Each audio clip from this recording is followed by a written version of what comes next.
Welcome to the fourth in our series of 5 short videos on writing a good church history paper. In this video, we're going to talk about the writing process.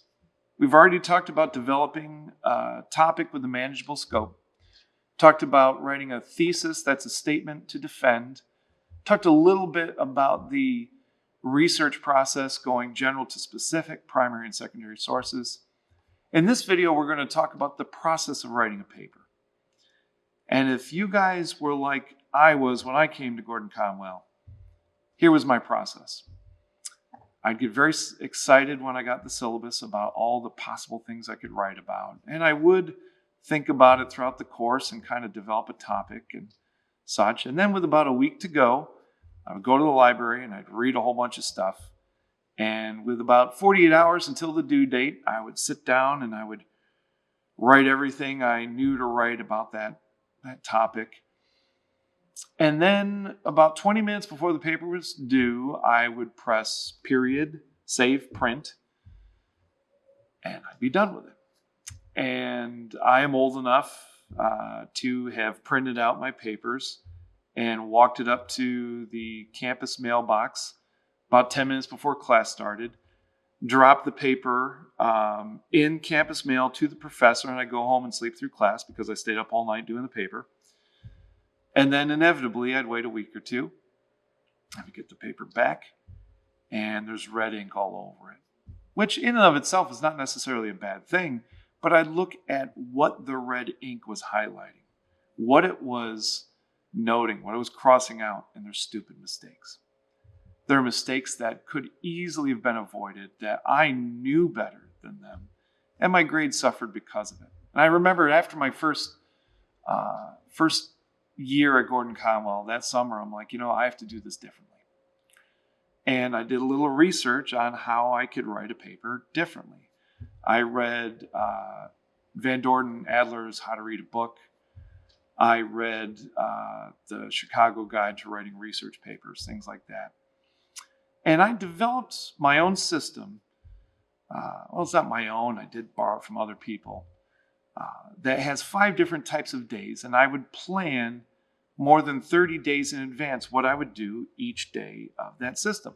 And I'm going to share that system with you, not because it's magical or canonical, but it was helpful to me. And it's not as important that you do the same thing I did as much as it is you develop your own process for writing.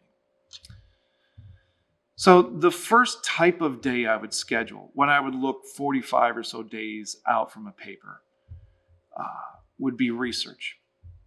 I'd go to the library, I'd make my stack like I talked about in the previous video. I'd discover what sources were relevant to the sort of paper I wanted to write, which meant I already had a topic in mind, and I would make a list of everything I needed to read in order to develop a thesis and then write the paper.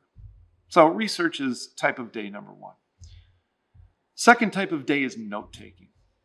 I'd schedule a day where I'd actually open up those books, journal articles, primary sources, what have you, and I would do close readings. I would take notes on everything that supported my thesis and everything that didn't. And I would have this series of notes in which I can draw from in my writing. Now, even though I label these 2 different types of days, they are related to each other. They do get entwined with one another. Because like I explained in the last video, while I'm taking notes, I will discover a footnote that points out a book that seems very relevant. And sometimes I'll get so excited about that, I will stop the note-taking I'm doing. I'll go and find that book. So am I doing research there too? Yeah. I will admit I would do better to just keep taking the notes and make a little note to find that book later on. But I do get academic ADHD from time to time. I think we all do, especially if we're excited about the topic, right? So research is one day, note-taking is another day, writing is a third type of day. And I did not learn this until my doctoral program. If you ask my doctoral advisor, I probably didn't learn this until after my doctoral program. But my doctoral advisor counseled me to my benefit that I need to research and write at the same time. In other words, you can't wait until all your research is done to start writing. Number one, sometimes you won't be able to remember all the research that you did, even with notes.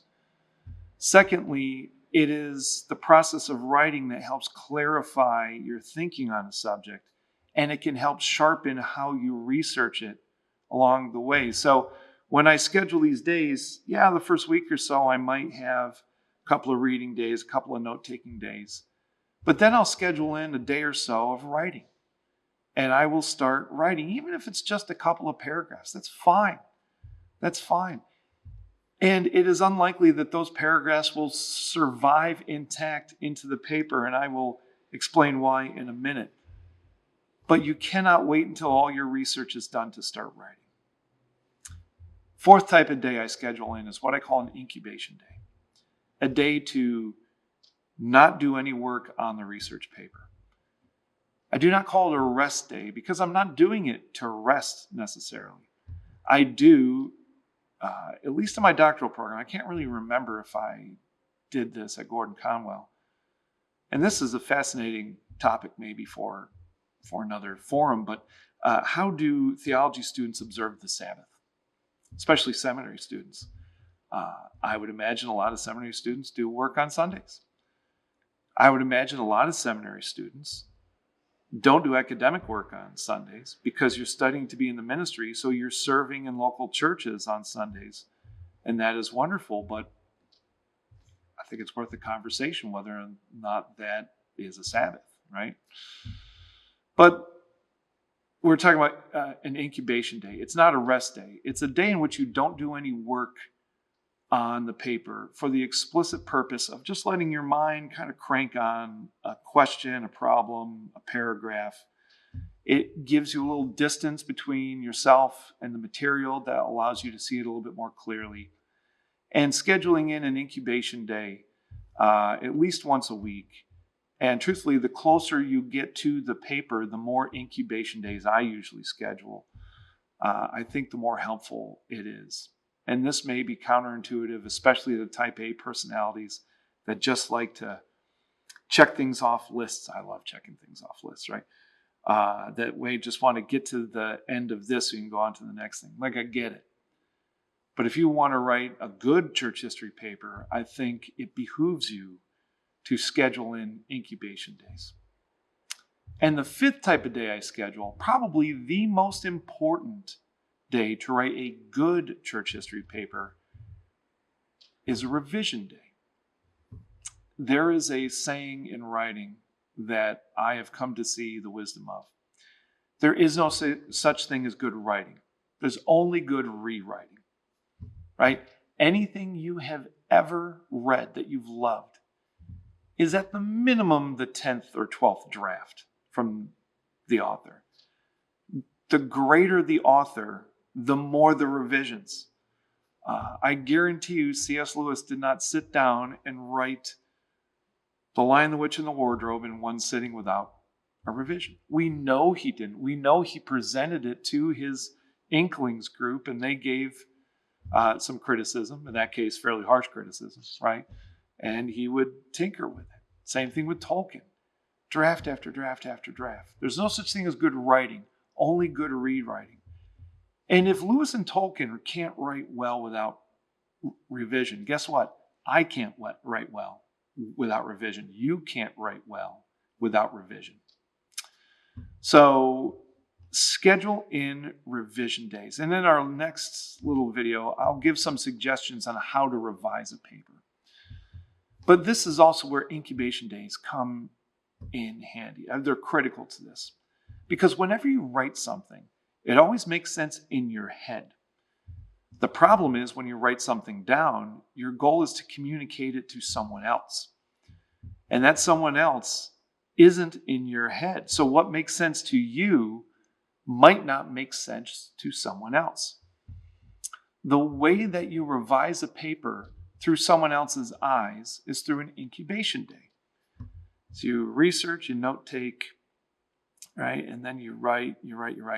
Take a day, put it out of your mind. Go for a walk on Singing Beach or go out to dinner or something.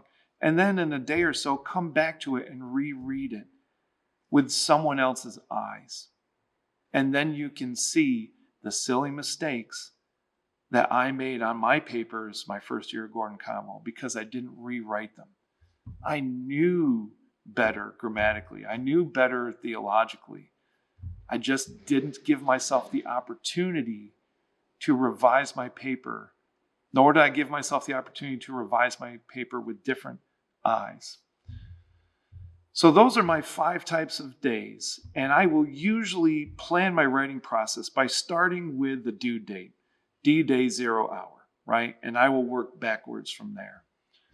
I'm